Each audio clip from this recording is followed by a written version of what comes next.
So there's different ways that you can light a stove. Today I'm going to show you my preferred method, which is known as the top-down method.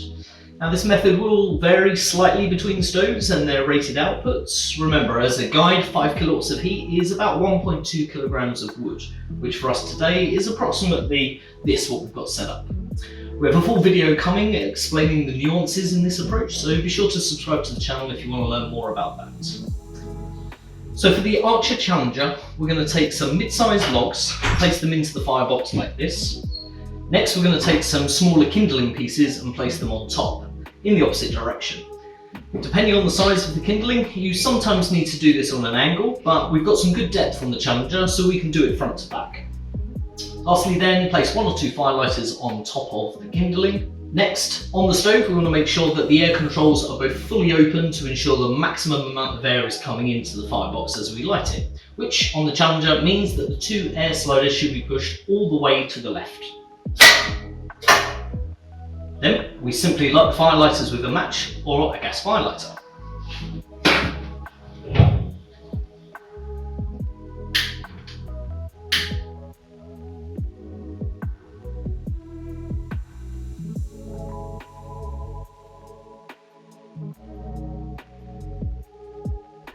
Now when it comes to firelighters, personally I like to use these flamer wood wall style firelighters rather than the paraffin ones.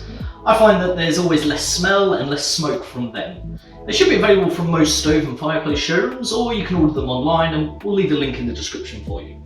Now the principle behind this method is that the heat from the firelighters goes up the chimney first, warming it up, ready for the smoke from the kindling and then from the wood logs themselves. As you can see from the chimney outside, there's very little smoke coming out of it at this time of lighting. The firelighters will then ignite the kindling, which in turn will light the logs beneath them.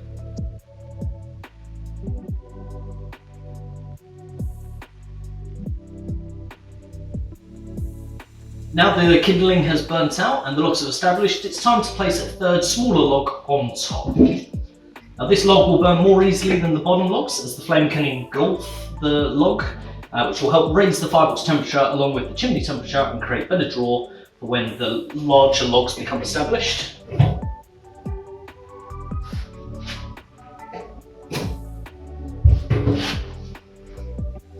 At this stage I would now shut off the primary air feed, which on the Challenger is this right hand control.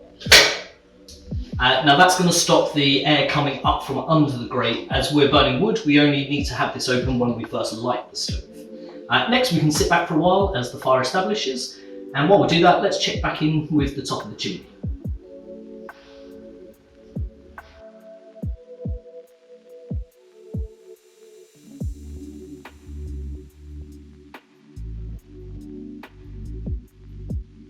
Okay, so it's been about 20 minutes since we first lit the stove, and you can see the fire is now well established with that new log burning nicely. The base logs are about halfway burnt. Recap, we've got the primary air fully closed. Now it's probably time to start backing off the secondary air, which is this one on the left. That's fully closed, and we want to just open it a little bit there. If we were to leave this fully open, the fire's going to pull more air in, which will burn the wood faster. Likewise, if we were to reopen up the primary air, that will flood the firebox with air, which again will make the wood burn much faster than we want to. There's no one setting that suits all when it comes to air controls, as it greatly depends on your chimney. Now the Archer Challenger does have an option to pull all of the combustion air it requires from outside the room via an optional direct air manifold.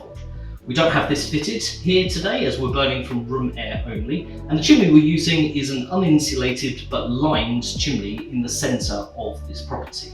We've got a video coming out on chimney troubleshooting later as well, so be sure to stay tuned to the channel. So for us today, with the chimney that we have, in the condition the fire is in at the moment, I think this setting works perfectly for us. Now, if I was to fully close both of the air supplies off, we will actually starve the fire of the oxygen it needs to burn efficiently and effectively put the fire out. At the end of the video, I'll show you just how effective the controls on the Challenger are at taking the fire from raging full to nothing at all.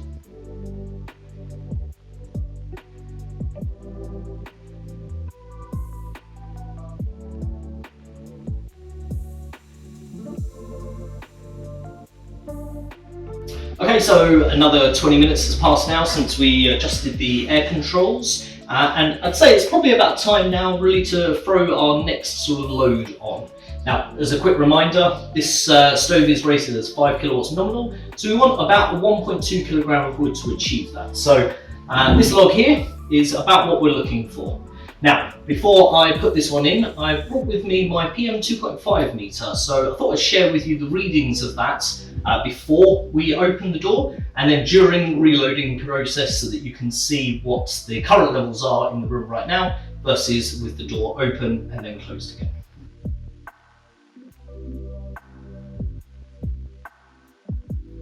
So another nice thing on the Archer Challenger is the handle is cool to touch, so despite this being burning for over an hour now, I can still put my hand on the handle. First thing we're going to do is crack the door to let the pressure inside the stove and outside equalise.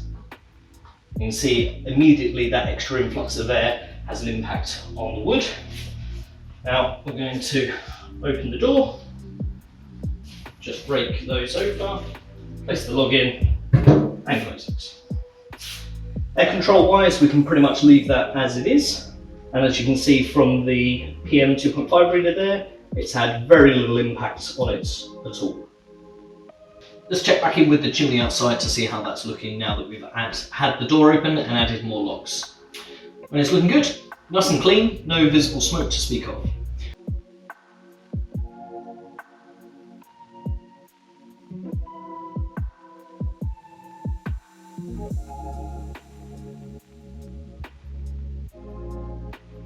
These logs, with the air controls set as they are, should burn for about 40 minutes or so before we need to add some more.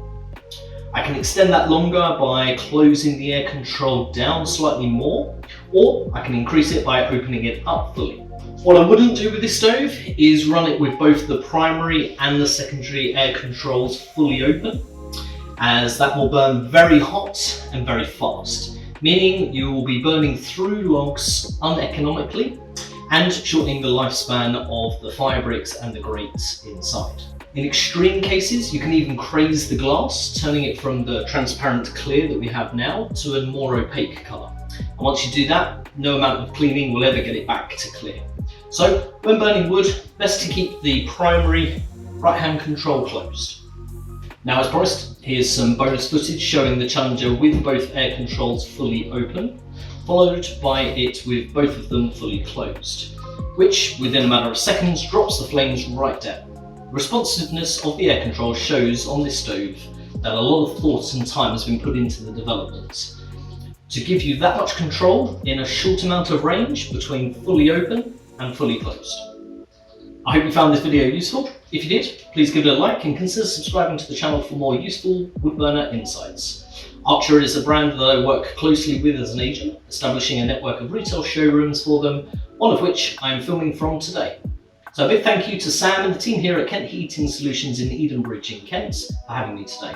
If you're local and you wish to see the Challenger burning, be sure to call in and see them, or visit the Archer Fires website where you'll be able to see a list of all displaying showrooms. If you'd like more information on the Archer Challenger multi-fuel stove, then we've got a full stove spotlight video which is on the screen now, and we'll be bringing you more useful woodburner insights and stove spotlights from showrooms around the country, so that you can get the most from your wood burning stove and discover the wide selection of stoves that are available to purchase today, from fireplace stoves like this to 360-degree masterpieces and everything in between.